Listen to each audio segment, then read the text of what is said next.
Hello students, आज हम second year में भारत के संविधान की प्रस्तावना का चर्चा करेंगे। इस टॉपिक को बहुत डिटेल में समझाने से पहले मैं एक बार आपको इस प्रस्तावना को पढ़ के सुना रही हूँ।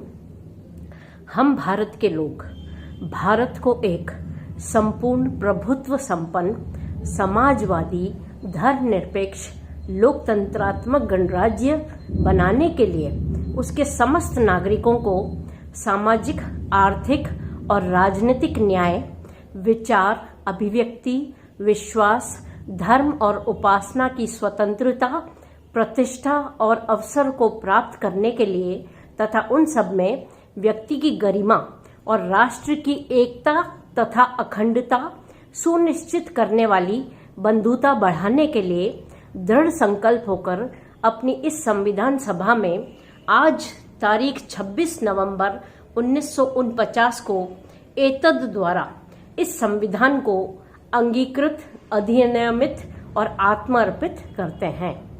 बच्चों, यह है भारत के संविधान की प्रस्तावना।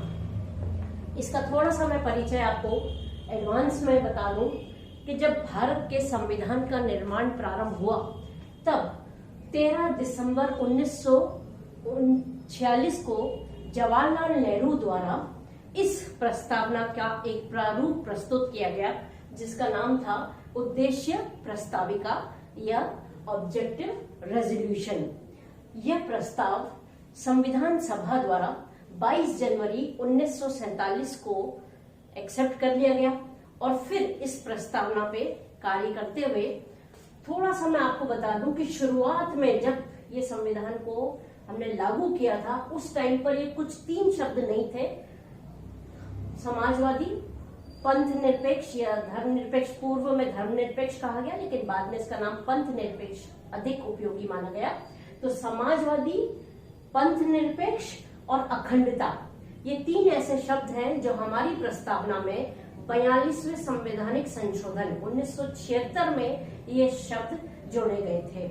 इससे पूर्व इन तीनों शब्दों का नहीं था, उसमें वर्णन नहीं किया गया था।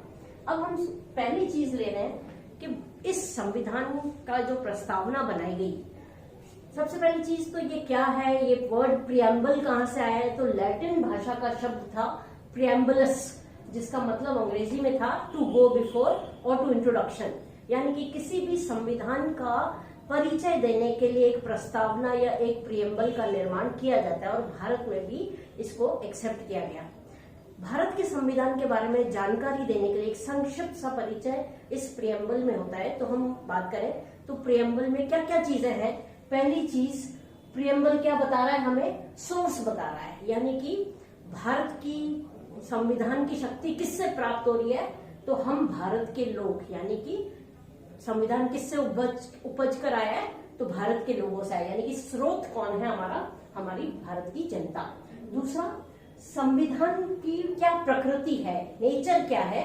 तो इसमें हम मेन जो शब्द हैं, सबसे पहली चीज हम क्या कह रहे हैं? संपूर्ण प्रभुत्व संपन्न, यानी कि संप्रभु राज्य है भारत, जो कि अंग्रेजों के अधीन था। इस संविधान को हम स्वतंत्र होकर बना रहे हैं, यानी कि कोई और हमको ये संविधान बनाने की शक्ति नहीं दे रहा है, बल्कि हम स्वयं, जनता जो है वो संप्रभु है और एक संप्रभु राष्ट्र, यानी कि ऐसा राष्ट्र जिसके ऊपर किसी अन्य राष्ट्र का राज नहीं है, यानी कि एक्सटर्नल इंटरनल सॉवरेनिटी भारत के पास है।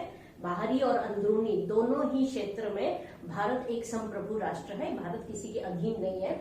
दूसरी चीज, पंथ निरपेक्ष, यानी कि धर्मनिरपेक्ष, यानी कि जैसा कि हम जानते हैं भारत में राज्य का अपना कोई धर्म नहीं है। राज्य ना तो किसी धर्म का विरोध करता है, न ही किसी व्यक्ति को कोई धर्म मानने के लिए बाध्य करता है, तो ये एक सेक्युलर स्टेट है।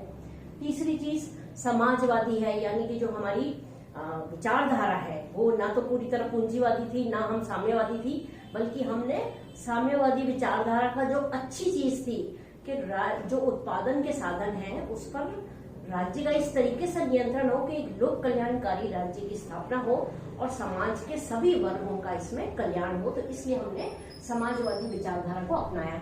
लोकतांत्रिक है, लोकतांत्रिक जैसे कि अपन जानते हैं कि भारत कि जनता ही भारत की सरकार का निर्माण करती है।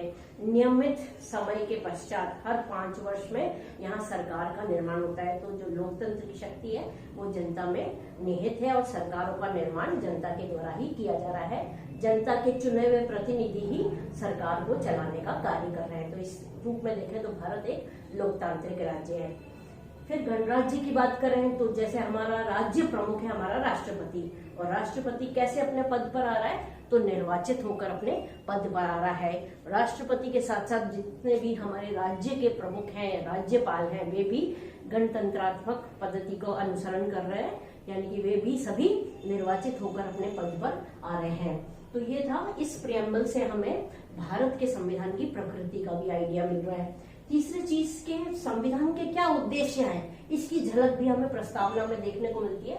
जैसे हमने कहा कि न्याय की बात कर रहा है, तो क्या कह रहा है, हम भारत के लोग, मैंने कहा स्रोत की बात कर रहा है, भारत को एक संपूर्ण प्रभुत्व संपन्न यानी कि सॉवरेन या संप्रभु राज्य, लोकतंत्रात्मक गणराज्य जो हम पहले बात कर चुके हैं कि लोकतांत्रिक है और निर्वाचित होकर राज्य प्रमुख आ रहे हैं, बनाने के लिए उसके समस्त नागरिकों को, अब ये न्याय वाली बात आ रही है, सामाजिक, आर्थिक और राजनीतिक न्याय, यानी कि केवल हम संविधान कानून की बात नहीं कर रहे हैं, बल्कि ऐसा न्याय जिससे कि समाज में समानता आए, जिससे कि आर्थिक आत्मनिर्भरता लोगों की आए, जिससे कि राजनीतिक रूप से शक्तियों का दुरुपयोग न हो। तो ये हमारा जो संविधान है वो इस न्याय की स्थापना की बात करता है।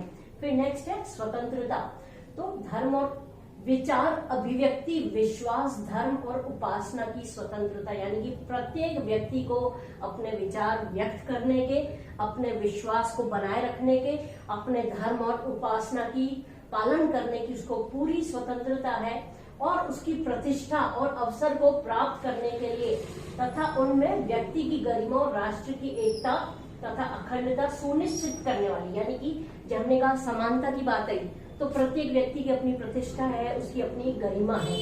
फिर राष्ट्र की एकता और अखंडता सुनिश्चित करने के लिए बंधुता, यानी कि भाईचारा की बात हो रही है, बंधुता बढ़ाने के लिए दृढ़ संकल्प होकर अपनी इस संविधान सभा में आज तारीख 26 नवंबर 1949, यानी कि इस डेट को हम ये कह रहे हैं कि साहब हमने ऐसा एक संविधान बना दिया है, और इस डेट ऑनवर्ड्स यानी कि आज से इस संविधान को हम इस रूप में अपना रहे हैं और इसको हम लागू कर रहे हैं।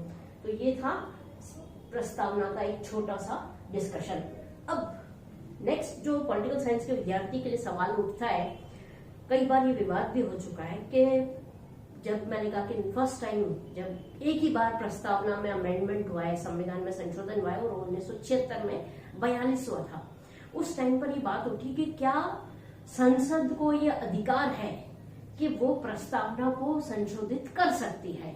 इसको लेकर भी कई बार विवाद उठा, और लास्ट में न्यायालय द्वारा ही ये कहा गया कि हाँ, संविधान में प्रस्तावना भी उसी का एक भाग है।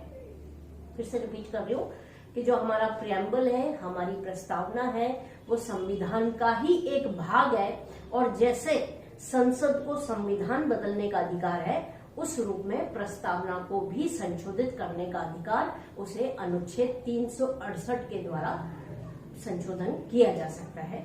आज के लिए इतना ही। Thank you so much.